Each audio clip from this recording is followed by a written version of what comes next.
Most street lifters never perform at their best on competition day. And no, it's not because they're weak, it's because of how they train. Over the last couple of years, we've seen athletes cycle through the same old patterns.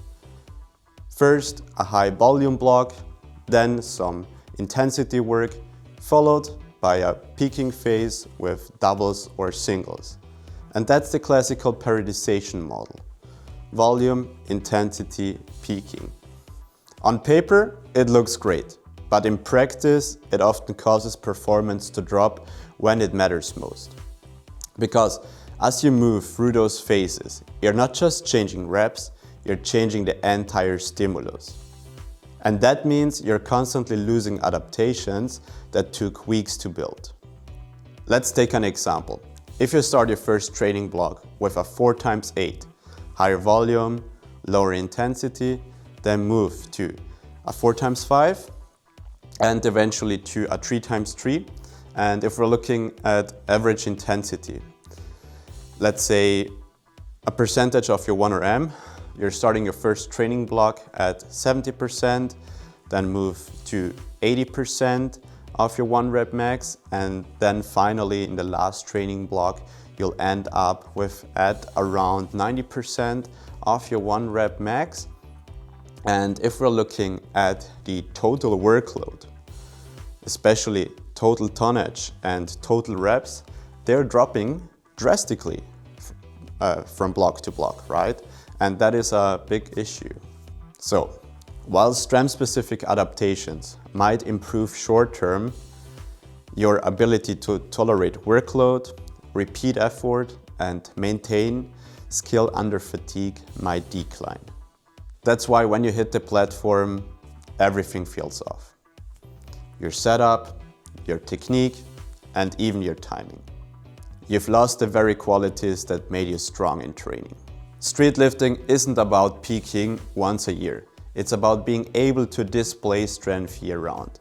So instead of cycling through different phases, I use a modern block periodization approach where we're training all key qualities year-round. Here's what that looks like. Let's take dips as an example. Instead of cycling through a 4x8, move to a 4x5 and eventually to a 3x3, I might run something similar like this here. Over the course of 3 blocks, I'm only tapering my top sets and I'll keep the back of sets relatively consistent from block to block. So across 3 blocks, this could look like a top set with 3 reps, 3x5 on the back of sets. The second block, 2 reps in the top set and 3x4 in the back of sets. And for that final training block, we move on to a top single with a 3x5 in the back offs. What you will notice here is that the structure barely changes. Yes, reps shift slightly, enough to allow for progressive overload, but if we're looking at the total workload and the average intensity, it stays within a tiny range throughout all training blocks.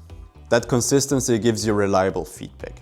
If your performance improves, it's because you adapted, not because the stimulus has changed. And if it doesn't, you know that it's not the plan, but more so a lack of execution or recovery. Let's compare that to a traditional periodization model. Say you go from a 4x8 at 70% to a 4x5 at 80% to a 3x3 at 90%. Here your total reps drop from 32 to 15. That's over a 50% reduction in workload.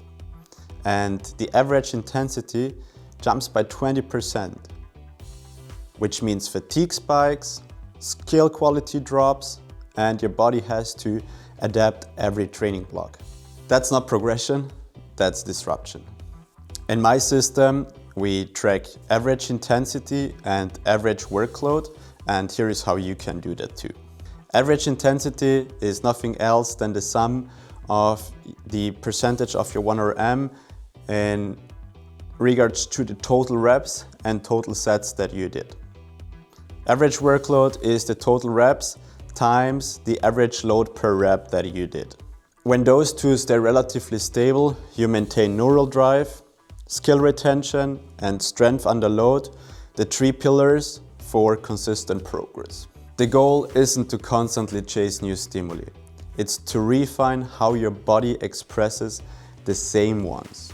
That's why you'll often see athletes who keep a similar structure, like a 4x5 across months, still get stronger, despite only adding a little bit of load or just improving bar speed.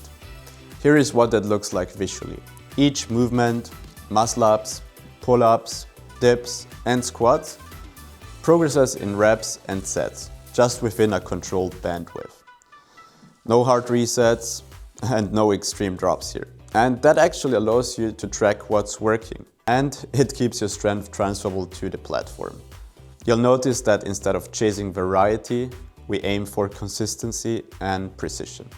Streetlifting isn't a sport of faces, it's a sport of expression.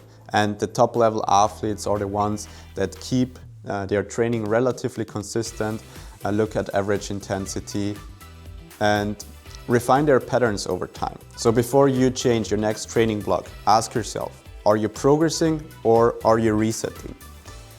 Keep your structure stable and train all qualities year round, and also make sure to perform when it matters on the platform.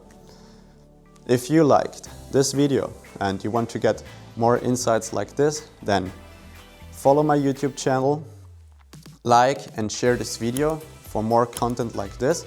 And if you need help with your own training, then reach out. If you're interested in one-on-one online coaching, if you want to know how I work, then subscribe to my newsletter. And that's it for today. See you in